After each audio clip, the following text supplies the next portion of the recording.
Hello everyone, this is Guns Gataku coming to you with a build video.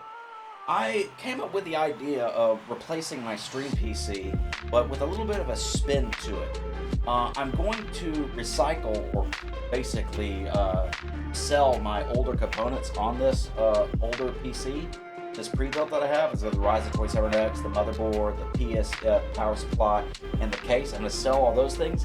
And I did a little bit of math on it, comparing eBay prices, and I got around $310 to $350 I could potentially get out of these components. I've already got a few offers around that. So my baseline was anywhere between $620 to $700. Basically, the old adage is if it's 50% or more to fix an item, then you just replace the item. So I took that same kind of mindset and flipped it in the fact that, can I use 50% of the old item to pay for 50% of the new item?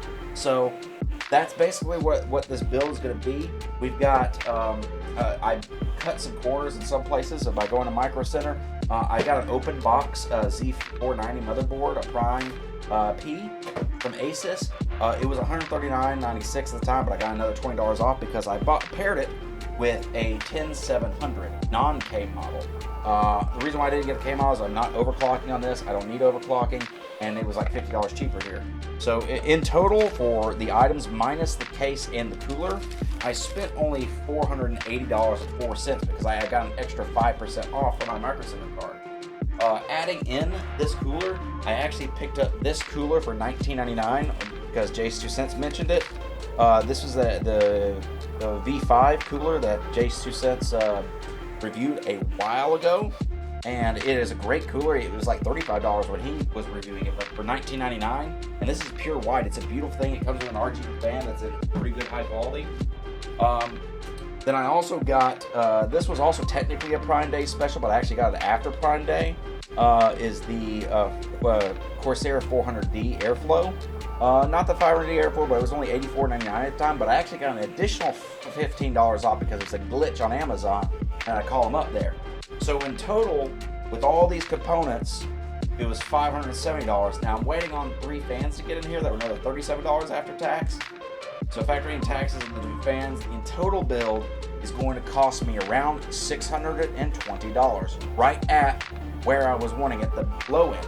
I'm probably going to sell my components from my old build for about $350, so it's actually be less than 50%. But that's really great, and I thought this would be an interesting, fun video, an introduction to tell you basically how to revive yourself mid-cycle in some of your stuff. Like, obviously you can't sell your components. It's not a good idea ever to sell your components before you've built the new one.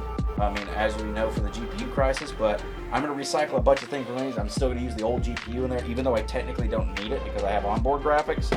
And then I'm also going to be using the RAM that I have in there as well as the SSD. But I did buy an extra SSD because just in case if I have some problems, because you never know. So I spent a little bit. I had a little bit extra budget. Now I'm going to have two 256 gigabyte SSD, so I'm going to have half a terabyte of storage on the Stream PC now. So that's kind of my rim around on this. This will be basically the 50% build is what I'm going to call it.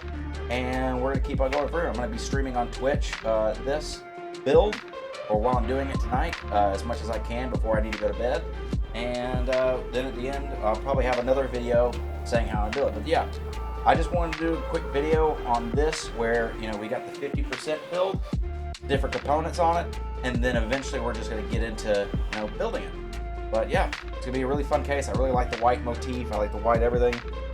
Intel, I mean, I'm going from AMD on my streamer, it was a 27X, to Intel. It doesn't really matter to me. Intel is the best bang for buck right now, which is kind of funny that the AMD and Intel have swapped. So there you go. And as always, guys, live good talk, be good talk.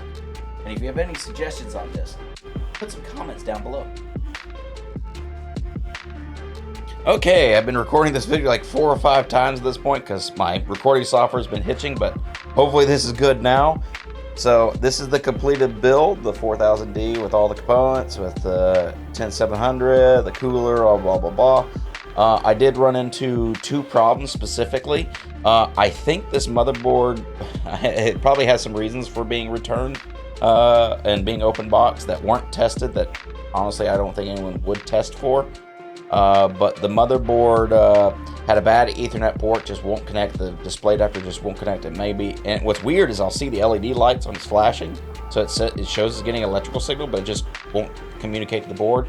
Apparently these Z490 boards had a hardware issue with Intel Ethernet ports and all that crap, so I don't know anything about that. That's not something you normally would test for, but obviously if you're ever having an open box motherboard, make sure to just literally test everything, or even a used one. A lesson learned, kind of sucks, because I had to spend $15 to put a network card in, because it was way more time and effort to take this thing apart, to send the motherboard back in, to make it actually work, and then have to put all my components back into my old PC and wait for the new motherboard. I just didn't want to waste time. I just bought a network card, worked the same, whatever, 15 bucks, $15 solution, worked. I'm not going to include that in my budget, because it still is going to be about, I paid $620 for all these components, so hopefully I could sell my old components for $310. I did add an Elgato capture card. By the way, I'm going to be splicing in videos of different angles of this computer so you can see what it looks like. But yeah, I put an Elgato capture card, not including that in the budget either. That's just something I added on extra because I'm getting tired of using NDI. I like NDI. I love NDI. It's a great program, open source, all that stuff. Problem is, I'm running into some network hitching issues where I'm having to adjust my stream on the fly. With an actual dedicated capture card hardware solution, I'm not going to have to deal with that shit anymore. It'll just work. And it's a refurbished one. It was only like $179.99 at Micro Center for a refurbished 4K 60 Pro. So that was worth it to me. The other problem I ran into this motherboard, for some reason, it doesn't display a signal from the 10700. The 10700 is not the 10700F, it's the 10700. So it should have onboard graphics as well, but I think this motherboard either doesn't have the chipset to display onboard graphics or whatever, but luckily I still had my old GPU from the old rig, so I just reused that. It's not like I'm using this GPU for gaming or anything like that. It's just to display a signal, and it's a decent card. It's a 580. I was just hoping that maybe the onboard graphics would work, so I could maybe potentially sell the 580 to a gamer who needs one in this time of need, so I get my money back and pay for this build. But sorry, that's coming out of focus. But yeah, that's generally everything I had to deal with. There will be a follow-up video on this showing how you could market and sell your old parts, because obviously there's probably plenty of people who've had that issue where they're just doing a mid-tier upgrade, and they have these old components that, you know, are still good components. That 27X is still a decent CPU. I mean, somebody can make a decent 1080p gaming computer out of that. That's rock on and pretty cool. Or do what I did and make it another stream PC. But that'll be a nice follow-up video, and I hope y'all enjoy this. See you later.